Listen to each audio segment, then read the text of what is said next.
Hey guys, Zach at Quaid Harley-Davidson, Loma Linda, right off the 10 freeway. Little talk shop with Quaid. So what we're gonna do is do the override for your security. You got done down the road and your battery and your key fob dies. It's midnight, you can't get one, or you misplaced it, it falls out, something of that nature. We'll show you how to change the battery in a moment, but for now we want to override the system. So all the newer bikes, obviously, and all of the used bikes for the most part, have a 5-digit security code that's either preset by the previous owner or by the dealership that received the vehicle. You can always change that to a 5-digit pin of your choosing. That being said, what we're going to do is we're going to show you how to do that on this bike if your battery does die.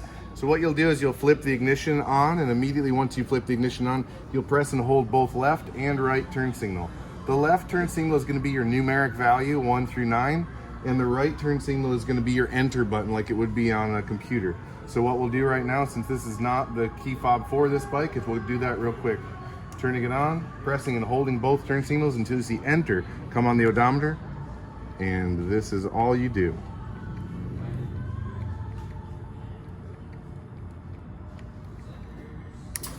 And you're on and running. Don't forget to like and subscribe. Zach at Quaid Harley-Davidson. Until next time.